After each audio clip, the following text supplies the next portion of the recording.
जय हिंद दोस्तों। आज की इस वीडियो में आपके लिए लेकर आई हूँ टेक्निकल के फिजिक्स और केमिस्ट्री के मोस्ट इम्पोर्टेंट क्वेश्चंस। तो लेट्स स्टार्ट प्रैक्टिस।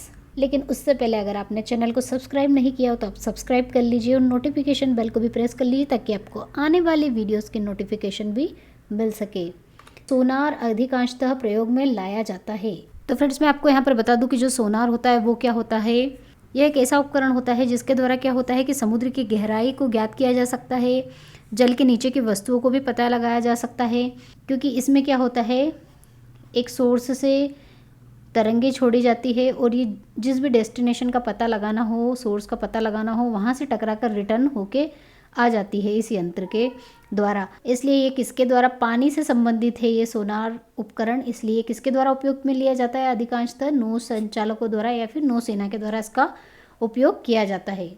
चुंबक वाहक बल की इकाई क्या है? तो फ्रेंड्स, चुंबक वाहक बल क्या होता है, इसका फॉर्मूला होता है Fm इज इक्वल टू होता है N इंटू आई, जहाँ पर N क्या होता है, फेरों की संख्या होती है और I यहाँ पर होता है करंट यानी कि धारा। ठीक है, तो यहाँ पर जो धारा होती है करंट, उसकी यूनिट क्या होती है, एम्पियर एसआई यूनिट, और फेरो की संख्या क्या होती है, फेरो। इसलिए जो चुंबक वाहक बल होगा इसकी इकाई क्या होगी, एम्पियर फेरो। न्यूटन के प्रथम गति के नियम से परिभाषित होता है। तो न्यूटन का गति का प्रथम नियम होता है, उसके अनुसार क्या होता है, यदि कोई वस्तु स्थिर है तो वो स्थिर ही रहेगी, और अगर कोई वस्तु मूविंग अवस्था में, गतिशील अवस्था में, तो गतिशील अवस्था में रहेगी जब तक कि उसके ऊपर कोई बाह्य बल आरोपित न कर दिया जाए। तो इस तरह से हम कह सकते हैं कि ये किसको परिभाषित कर रहा है, फोर्स को, बल को। 1 किलोग्राम का एक पत्थर तथा 2 किलोग्राम का दूसरा पत्थर दोनों साथ साथ एक ही ऊंचाई से स्वतंत्रता पूर्वक छोड़े जाते हैं। पृथ्वी पर गिरने में लगे पत्थरों का समय का अनुपात क्या होगा? तो फ्रेंड्स, एक पत्थर 1 किलोग्राम का है, दूसरा पत्थर 2 किलोग्राम का है, दोनों को समान ऊंचाई से नीचे फेंका जा रहा है। पृथ्वी पर गिरने में जो पत्थरों को समय लगेगा, मान लिया इसका T1 है, T2 है, इनका आपको रेशो पूछा गया है T1 डिवाइड बाय T2। तो यहाँ पर हम सबसे पहले बात करते हैं कि जो पत्थर यहाँ पर छोड़ा नहीं गया है, तब उसकी जो इनिशियल वेग होगा, उसका प्रारंभिक वेग वो क्या होगा, 0 होगा, क्योंकि वो क्या है, अभी स्थिर अवस्था में है। और जैसे ही पत्थर को फेंका जाता है तो उसका जो वेग होगा वो क्या हो जाएगा, इसका v1 हो जाएगा और इसका v2 हो जाएगा। और मान लिया कि ये कितनी ऊंचाई पर है, h ऊंचाई पर है, दोनों की ऊंचाई इन्होंने समान देकर रखी है। तो फ्रेंड्स, और यहाँ पर जो पत्थर गिरता है, गिरती हुई चीज़ों के ऊपर कौन सा त्वरण जो है, गुरुत्वीय त्वरण, वो काम करता है। तो यहाँ पर त्वरण जो होगा वो क्या होगा, g होगा। तो यहाँ पर सबके लिए जो त्वरण है वो क्या है, फिक्स है। जब त्वरण फिक्स होता है, नियत होता है, तो इस केस में हम क्या कर सकते हैं, गति के समीकरण का उपयोग कर सकते हैं। इसलिए हम जो गति का समीकरण का उपयोग करेंगे वो क्या होगा, h is equal to u t plus 1/2 AT²। इसका उपयोग करेंगे, ये द्वितीय समीकरण होती है। इसका उपयोग इसलिए किया करेंगे क्योंकि यहाँ पर हाइट की बात हो रही है, और जब भी हाइट या दूरी की बात हो तो हम दूरी वाला गति का समीकरण उपयोग में लाते हैं। तो यहाँ पर s क्या है, दूरी है वो कितनी है, h है, और प्रारंभिक जो वेग है वो 0 है, तो ये वैल्यू 0 हो जाएगी। और यहाँ पर a त्वरण है, और त्वरण कौन सा लगेगा यहाँ पर, g, और t क्या है, ये T² एज इट इज़ रहेगा। इसकी वैल्यू इन्होंने पूछी है। तो इससे जो t की वैल्यू आएगी फ्रेंड्स वो कितनी आएगी, √2h डिवाइड बाय g। तो यहाँ पर जो टाइम है वो क्या होगा, √2h डिवाइड बाय g आएगा। तो यहाँ पर h, दोनों पत्थरों को फेंकने की जो हाइट है वो सेम है, और गुरुत्वीय त्वरण भी दोनों के ऊपर एक जैसा ही अप्लाई होगा, g, दोनों नियत है। तो ये समय भी दोनों के लिए क्या हो जाएगा, कांस्टेंट हो जाएगा, फिक्स हो जाएगा। तो जो अगर ये T1 टाइम से नीचे आ रहा है तो इसका T1 टाइम और is equal to T2 time से अगर ये नीचे आ रहा है तो इसका T2 टाइम, ये दोनों क्या हो जाएंगे, इक्वल हो जाएंगे, क्योंकि h और g की वैल्यू दोनों के लिए क्या है, इक्वल है। तो इनका जो रेशो मिलेगा फ्रेंड्स वो कितना होगा, T2 डिवाइड बाई T1 1/1। तो जो रेशो मिलेगा वो कितना मिलेगा, 1:1। तो हम कह सकते हैं कि कितने भी द्रव्यमान की चीज़ें हैं, अगर समान ऊंचाई से फेंकी जा रही है तो उनको पृथ्वी धरातल तक आने में जो समय है वो समान ही लगेगा। 4 न्यूटन और 3 न्यूटन के दो बल एक ही वस्तु पर विपरीत दिशा में कार्यरत है, तो कण पर बल का परिणाम क्या होगा? तो जो परिणाम बल होता है उसका फॉर्मूला इसके द्वारा दिया जाता है। परिणामी बल जो फॉर्मूला है वो ये होगा, a² b² प्लस 2ab और cos थीटा। इस तरह से डायग्राम, सदिश डायग्राम इनके बीच में बनता है। ये a होता है और ये b होता है, और यहाँ पर ये 4 न्यूटन का है और यहाँ पर 3 न्यूटन का ये बल है। तो इन दोनों के बल के बीच में जो एंगल बनता है ये थीटा होता है, ठीक है। और तो ये होता है वो ऑब्जेक्ट जहाँ पर बल लगाया गया है, तो इनका जो परिणामी बल होगा उसका फॉर्मूला इसके द्वारा दिया जाता है। तो फ्रेंड्स यहाँ पर इन्होंने क्या कहा, यहाँ पर जो थीटा है उसकी वैल्यू हमें पहले फाइंड आउट करनी होगी, तो उसको हम कैसे पता करेंगे। यहाँ पर इन्होंने कहा है कि जो दोनों बल है कैसे लग रहे हैं, एक दूसरे की विपरीत दिशा में, ये कण है और एक दूसरे से विपरीत दिशा में लग रहे हैं, तो इनके बीच में जो कोण बनेगा फ्रेंड्स वो कितना 180 डिग्री का बनेगा। तो जो कॉस 180 डिग्री है, थीटा है, उसकी वैल्यू कितनी आ जाएगी, कोस 180 डिग्री कितना होता है -1, तो हमारे पास कॉस थीटा की वैल्यू आ गई -1। अब हम यहाँ पे पुटअप कर सकते हैं, ए और बी हमारे पास दो बल इन्होंने 4 न्यूटन और 3 न्यूटन के दे रखे हैं, तो हम वैल्यू पुटअप कर देते हैं। ये 4 का स्क्वायर 3 का स्क्वायर +2 इंटू 4 इंटू 3 और कॉस थीटा की वैल्यू -1 और ये अंडर रूट लगाया। इसे सिंप्लीफाई कर लेते हैं, 4 4 ज़ा 16, 3 3 ज़ा 9 और ये 4 3 ज़ा 12, 12 2 ज़ा 24, ये माइनस का 24 होगा, ये अंडर रूट लगाया, ये होगा 25, 25 माइनस 24 क्या होगा अंडर रूट में 1 और अंडर रूट 1 की वैल्यू कितनी होती है 1। तो इस तरह से हम कह सकते हैं जो परिणामी बल है वो कितना होगा 1 न्यूटन का। चंद्रमा पर ले जाने पर वस्तु के भार में क्या परिवर्तन होता है, तो जो गुरुत्वीकरण होता है फ्रेंड्स वो चंद्रमा पर वो पृथ्वी के गुरुत्वीकरण का 1/6 होता है और जो वस्तु का भार होता है वो गुरुत्वीकरण पर निर्भर करता है। तो चंद्रमा पर जाने पर गुरुत्वीकरण भी क्या हो जाएगा, कम हो जाएगा, तो वस्तु का भार भी क्या होगा, ऑब्वियसली कम ही होगा, क्योंकि जो भार होता है वो क्या होता है mg। ठीक है, तो यहाँ पर ये जी के ऊपर डिपेंड कर रहा है, जी कम होगा तो भार भी क्या हो जाएगा, कम हो जाएगा, तो इसलिए हम कह सकते हैं कि चंद्रमा पर ले जाने पर वस्तु का भार क्या हो जाएगा, कम हो जाएगा। हॉर्स पावर क्या है, ये एक शक्ति का मात्रक है, यूनिट ऑफ द पावर। निम्न रंगों में विषम को पहचानिए, तो फ्रेंड्स इन सभी में विषम रंग क्या है, भूरा है। कैसे, तो फ्रेंड्स ये जो बेजानी है पी नाला, ये जो है आपको नाम रट लेना है, इसके ऊपर बहुत सारे क्वेश्चन आते हैं और इससे आप बहुत सारे क्वेश्चन सॉल्व भी कर सकते हैं। तो इसमें जो मेन कलर हैं वो कौन कौन से हैं, हरा भी है, यहाँ पर पीला भी है और लाल भी है, और यहाँ पर भूरा रंग नहीं होता है, इसलिए विषम क्या होगा, भूरा रंग।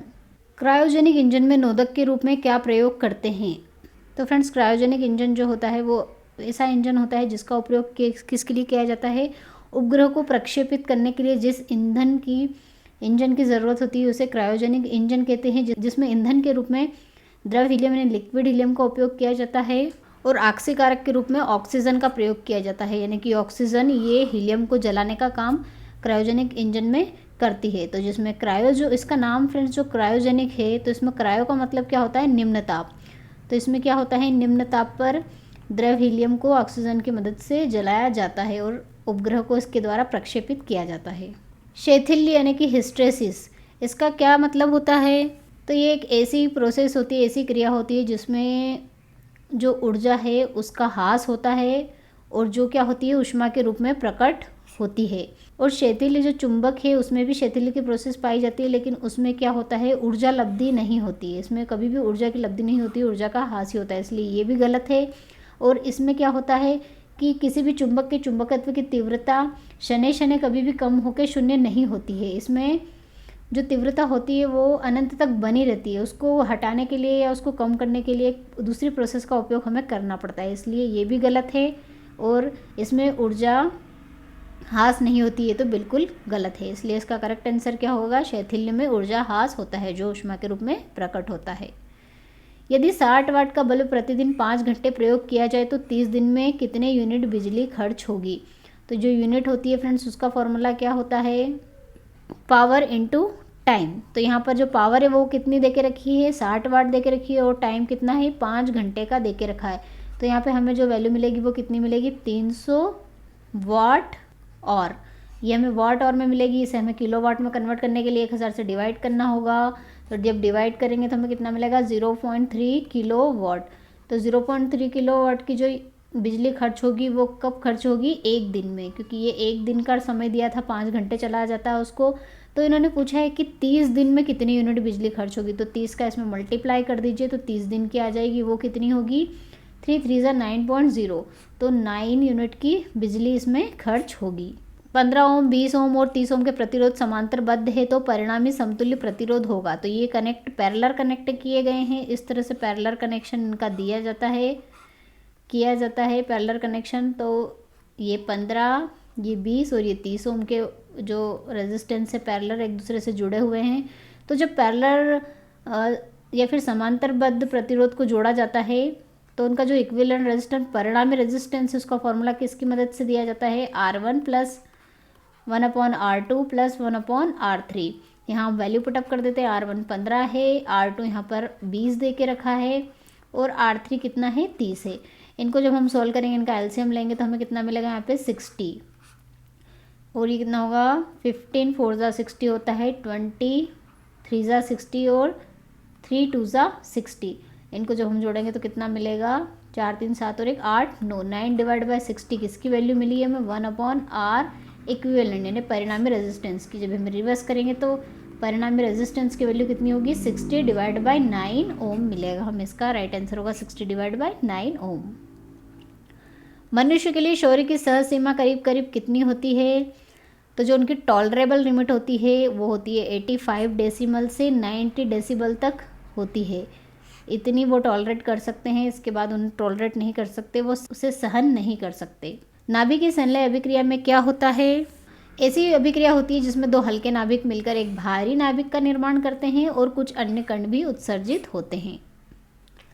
अमीटर का उपयोग किसके लिए किया जाता है, इसका उपयोग करंट मापने के लिए किया जाता है।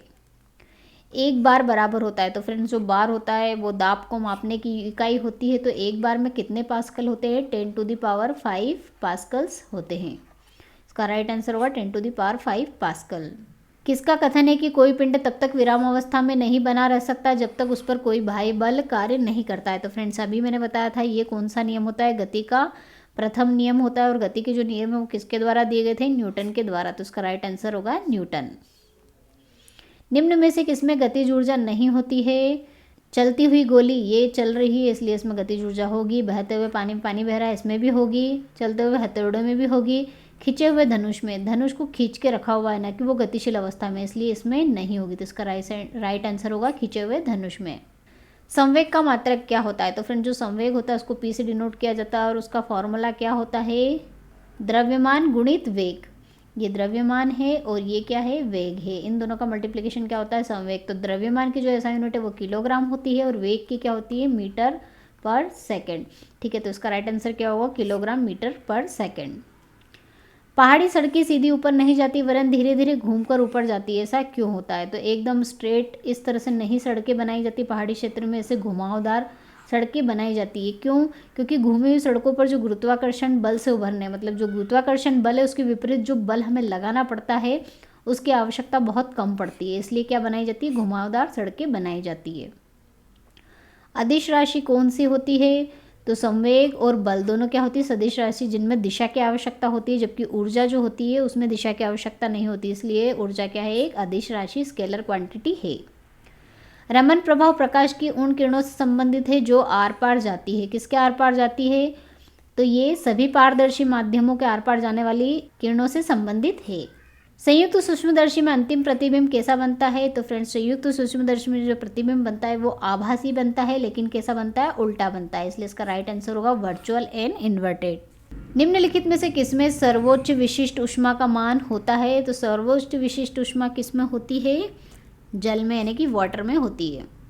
ट्रांसफार्मर का उपयोग किसमें किया जाता है, तो फ्रेंड्स ट्रांसफार्मर ऐसी डिवाइस होती है जिसके अंतर्गत हम क्या कहते हैं, अल्टरनेट करंट का इनपुट देते हैं और ये अल्टरनेट करंट को क्या कर देता है, कम करने या ज़्यादा करने का काम करता है और बिना इसकी जो फ्रिक्वेंसी है उसको बदले, इसकी फ्रिक्वेंसी में कोई परिवर्तन नहीं करता है और इसका जो इनपुट है अगर हमें कम करना हो तो कम कर सकता है और ज़्यादा करना हो तो उसे ज़्यादा कर सकता है, इसलिए इसमें किसका उपयोग किया जाता है, अल्टरनेट करंट का।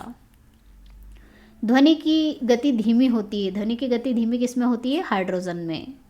दूरबीन की आवर्धन शक्ति बढ़ाने के लिए क्या करना पड़ता है, तो जो दूरबीन होता है फ्रेंड्स उसमें दो लेंस होते हैं, एक ये ऑब्जेक्टिव लेंस होता है और दूसरा आई पीस होता है। ठीक है, दो तरह के लेंस होते हैं और जब यहाँ पर जो इमेज बनती है वो यहाँ बनती है, इस तरह से उल्टी इमेज बनेगी और यहाँ से यहाँ तक की जो दूरी होती है ये फोकस लेंथ होती है, जिसे क्या कहते हैं, ऑब्जेक्ट की फोकस लेंथ, और यहाँ से यहाँ तक की जो फोकस लेंथ होती है वो आईपीस की फोकस लेंथ होती है। तो जो आवर्धन का फॉर्मूला है फ्रेंड्स वो दिया जाता है FO डिवाइड बाय FE से दिया जाता है। तो अगर आप FO यानी कि जो ऑब्जेक्टिव लेंस है जिसे अभिदर्शक लेंस कहते हैं, अगर अभिदर्शक लेंस की आप फोकस दूरी को बढ़ाते हो तो ऑब्वियसली जो आवर्धन क्षमता m है वो बढ़ जाएगी। अगर इसको बढ़ाओगे आई पीस वाले फोकस दूरी को तो ये क्या हो जाएगी, कम हो जाएगी। इसलिए इसका राइट आंसर क्या होगा, अभिदर्शक लेंस की फोकस दूरी को बढ़ाना चाहिए, ताकि इससे दूरबीन की आवर्धन शक्ति बढ़ जाती है। पृथ्वी का औसत घनत्व किस पर डिपेंड करता है, तो ये g का जो प्रत्यक्ष मान है उसके समानुपाती होता है। निम्नलिखित परिपथ पर विचार कीजिए। ये परिपथ दिया गया है फ्रेंड्स, और इसमें आपको करंट बताना है। तो फ्रेंड्स ये इस परिपथ को अगर हम ध्यान से देखें तो इसमें जो करंट फ्लो होगा दोनों रेजिस्टेंस में सेम ही होगा। इसलिए जो करंट का दिया जाता है, करंट का फॉर्मूला क्या होता है, वोल्ट अपॉन रेजिस्टेंस। तो रेजिस्टेंस की वैल्यू हम यहाँ पर इसकी पैरेलल वाली नहीं लेंगे, एक ही लेंगे, क्योंकि दोनों में जो करंट फ्लो हो रहा है वो एक जैसा ही होगा। तो यहाँ पर वोल्टेज कितना दिया है फ्रेंड्स, 6 वोल्ट, तो ये हमने 6 रख दी, और आर की वैल्यू कितनी है, 3, तो 3 2 6, तो जो करंट मिलेगा वो कितना मिलेगा, 2 एम्पियर का मिलेगा। ऊपर फेंके गए किसी पिंड का गुरुत्वीय त्वरण होता है। तो फ्रेंड्स जो गुरुत्वीय त्वरण होता है जिसे हम जी कहते हैं, उसकी वैल्यू हमें पता है, फिक्स होती है। कितनी होती है वो, 9.8 मीटर पर सेकेंड स्क्वायर। लेकिन जब ऊपर फेंका जाता है तो इसकी वैल्यू नेगेटिव ली जाती है, और जब नीचे आता है तो इसकी वैल्यू क्या होती है, पॉजिटिव होती है। तो किसी पिंड को ऊपर फेंकते हैं तो इसका गुरुत्वीय त्वरण क्या होगा, -9.8 मीटर पर सेकेंड स्क्वायर। तो फ्रेंड्स चलिए, अब हमारा जो फिजिक्स का पार्ट है वो यहाँ पर हमने कंप्लीट कर लिया। अब हम केमिस्ट्री का स्टार्ट करेंगे। तो देखते हैं यहाँ पर केमिस्ट्री का फर्स्ट क्वेश्चन क्या है। द्रव्य का वाष्प दाब निर्भर करता है। तो द्रव्य का जो वाष्प दाब है वो किस पर निर्भर करता है, ताप पर। और किस प्रकार निर्भर करता है, सबसे पहले हम बात करते हैं कि जो वाष्प दाब है वो क्या होता है। तो जब भी किसी लिक्विड को या किसी द्रव को गर्म करते हैं, ताप उसका बढ़ाते हैं, टेम्परेचर, तो वो क्या होता है, वाष्प में परिवर्तित हो जाता है। और ये वाष्प क्या करती है, इस लिक्विड की, इस द्रव्य की सतह पर एक दाब आरोपित करती है, जिसे क्या कहते हैं, वाष्प दाब कहा जाता है। तो इस तरह से हम कह सकते हैं कि जो वाष्प दाब है वो किसके ऊपर डिपेंड करेगा, टेम्परेचर के ऊपर। और एक और चीज़ के ऊपर डिपेंड करता है, जो पदार्थ रहता है, कौन सा पदार्थ है उसके ऊपर भी इसका ये निर्भर करता है। तो राइट आंसर होगा ताप पर। आइसोटोनिक विलयनों के लिए सत्य नहीं है। तो फ्रेंड्स सबसे पहले मैं बात करती हूँ कि जो आइसोटोनिक विलयंस होते हैं वो होते क्या है, ऐसे विलयन होते हैं जिनकी जो सांद्रता होती है वो क्या होती है, समान होती है, एक समान उनका कॉन्सेंट्रेशन होता है। और साथ ही साथ जब उनकी सांद्रता समान होगी तो उनका जो परासरण दाब है वो भी क्या होता है, समान होता है। तो इस तरह से हम कह सकते हैं ये भी करेक्ट आंसर है। और भार सांद्रता समान होती है, ये भी करेक्ट है। और परासरण दाब की प्रक्रिया नहीं होती है, क्योंकि उनका जो परासरण दाब है वो समान होता है। तो इस तरह से हम कह सकते हैं कि जो वाष्प दाब है वो समान इसमें नहीं होता है। उसका राइट आंसर होगा ऑप्शन 3। परमाणु बने होते हैं। तो परमाणु किसके बने होते हैं फ्रेंड्स, केवल इलेक्ट्रॉनों के नहीं, केवल प्रोटॉनों के नहीं, इलेक्ट्रॉनों प्रोटॉनों के नहीं, इसके अलावा उसमें न्यूट्रॉन्स भी होते हैं। तो इस तरह से हम कह सकते हैं कि ये इलेक्ट्रॉनों एवं नाभिकों से बने होते हैं, क्योंकि नाभिक में क्या होते हैं, प्रोटॉन और न्यूट्रॉन दोनों होते हैं, और इलेक्ट्रॉन क्या होते हैं, उनके आसपास चक्कर लगाते हैं। निम्नलिखित में से कौन सा हाइड्रोजन का एक समस्थानिक नहीं है। हाइड्रोजन के 3 समस्थानिक होते हैं, ट्रिटियम, ड्यूटेरियम, प्रोटियम। और जो टाइटेनियम है ये हाइड्रोजन का समस्थानिक नहीं है, ये एक तत्व का नाम है। निम्नलिखित समीकरण एक रेडॉक्स अभिक्रिया का उदाहरण है, जिसमें क्लोरीन एक उपचायक है और FeBr3 एक अपचायक है। तो इस रेडॉक्स अभिक्रिया के लिए निम्नलिखित कथनों में से कौन सा गलत है। तो पहला कथन है उपचायक खुद अपचयित हो जाते हैं। हाँ, ये हो जाते हैं। और अपचायक इलेक्ट्रॉनों का या तो लाभ पाते हैं या लाभ पाते प्रतीत होते हैं, ये भी करेक्ट है। अपचायक खुद को अपचयित हो जाते हैं, ये भी करेक्ट है। उपचायक अन्य पदार्थों का अपचयन करते हैं, ये सेंटेंस गलत है। ये अपचायक अन्य पदार्थों का अपचयन नहीं करते हैं, इनके कारण अपचयन की क्रिया होती है। राइट आंसर होगा ऑप्शन 4।